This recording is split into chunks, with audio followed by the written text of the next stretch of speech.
it's quite a challenge. It's quite a challenge to deal with extreme cold, extreme heat, patrolled by aircraft, so they don't even bother with any kind of vehicles unless they're called to the specific scene. Patrolled by aircraft, maybe with drones. They've had those patrolled by aircraft signs up well before drones became popular. I recall seeing them signs. So it's not a drone thing. And I think young people might get the impression that the patrolled by aircraft would be a drone thing, but I believe it's been up well before drones. But, you know, I wonder if they're actually bringing drones in to take over the human's duty of flying over. You just sit in an office and watch the screen, I suppose. Probably be more fun to actually fly over. But you could probably pay attention to the screen better than you can flying. I'm not sure. You got so much going on all around you. If you're actually flying over yourself, as opposed to a screen, you're fixated on the screen. But then again, with the screen, you might lose focus, miss something. That's a concern. They're entering Rufus. Why are things getting so shaky right here? I think my car tires are off balance. But that, you know, I complained about that like a couple hundred miles back, and it seemed to have straightened itself out a little bit. When I hit 65, it gets shaky, and I'm not really in a hurry to get to where I'm going. So maybe just stay at 60, stay safe, stay comfortable. If I get an alignment, which I could do, it's been a couple of years, I could do it. I'd maybe want the gyres to be switched around and then get the alignment. So I get a straight wear. Have the front put in the rear, and then get the alignment. I wonder how much all that costs, like $100, I would think. That's money I'd like to hold off on spending. Not so quick to blow money on something like that, because I don't really have confidence it's something that absolutely needs to be done. Pendleton, exit 216. This is exit 109. Waterfront Park, Arlington. Waterfront Park. Alright, and they're advertising it, so it's not a city park. It's something you pay to go into, most likely. They never advertise public parks. That's just not a wise scheme. So I'm continuing on 84 and also 30. 70? Whoa, I'm going under 60. I did not realize that it's 70. Well, my car was shaking at 65. It made me a little nervous. Yeah, it's a little shaky right now. Shaky at above 60. Arlington 27, Hermiston 78, Pendleton 100. Oh, everything is so spread out now. Here's another dam, another hydroelectric dam, maybe. It's hard to tell, but it's definitely stopping a lot of water. 7 dams on the Columbia River. Seems a little excessive for a river that didn't really need any dams. They put 7, and for what? And think about it too, like the salmon survival rate is like what, 90% for one dam for dulls. What's the survival rate for this dam? 90%? Higher, lower, who knows? So if a salmon had to pass between two dams, they got what, 90 and 90? Add those up. It's like maybe,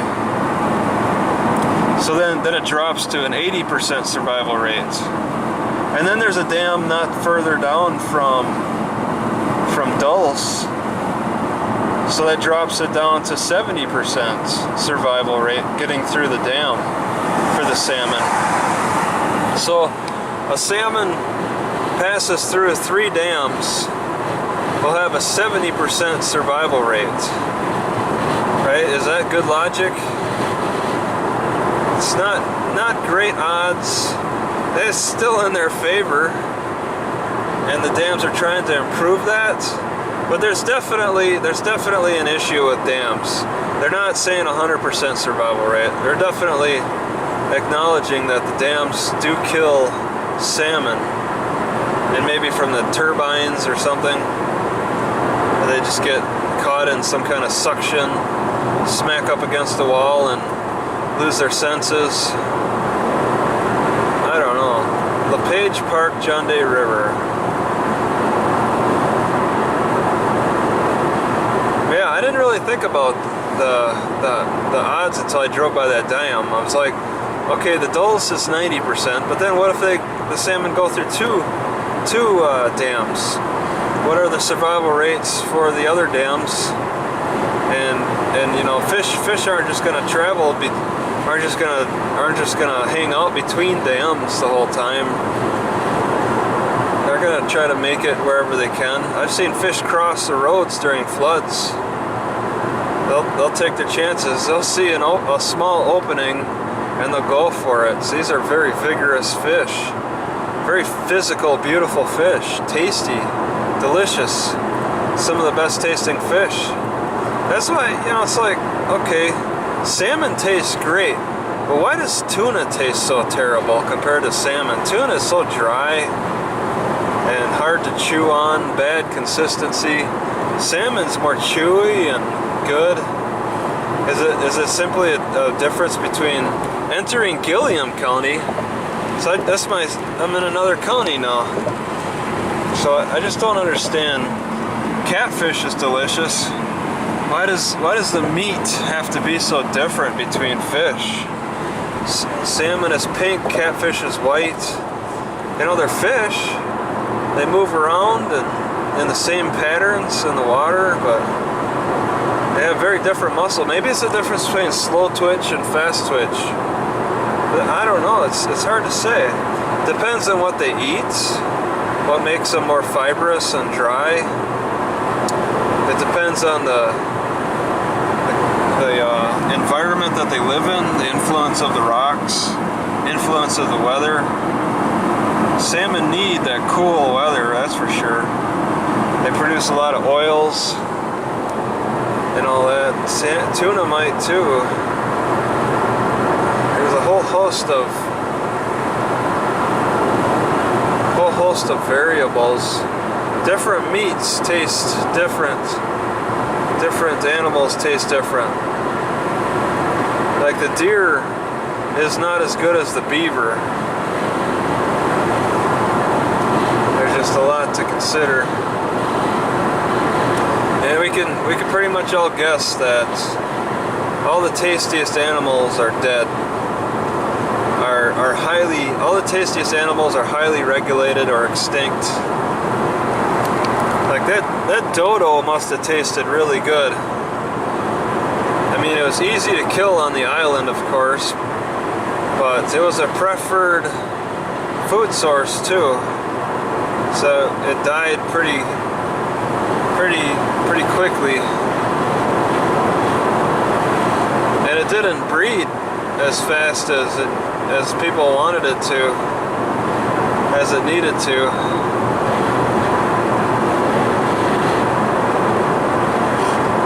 Breeding. Animals breed speed. You can only breed at such a rate. before it just gets crazy and you don't really have anything that resembles a natural animal. Wind gusts. I've been experiencing a lot of wind gusts. It's going to be worse in through here.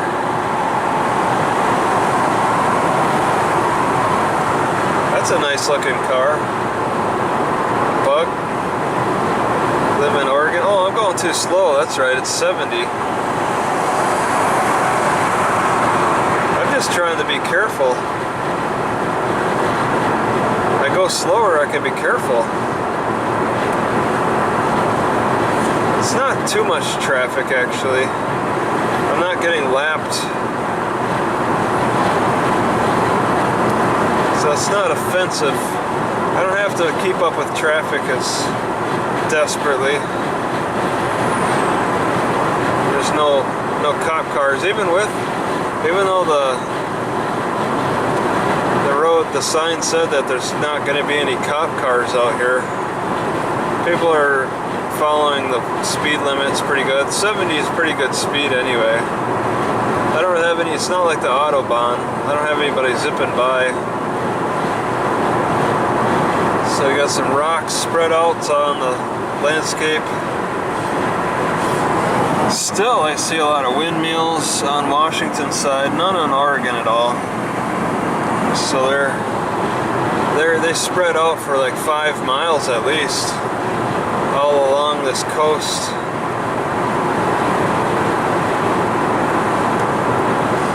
Trying to produce all kinds of electricity. I wonder if I don't know if that bridge back there was a hydroelectric. That had a combination of windmills and hydroelectric, producing all that electricity. So they probably build the hydroelectric dam first and then advertise the cheaper electric rates.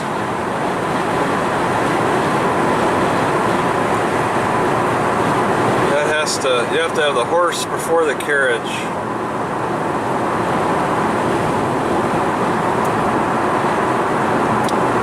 Yeah, it's some amazing landscape. It really looks over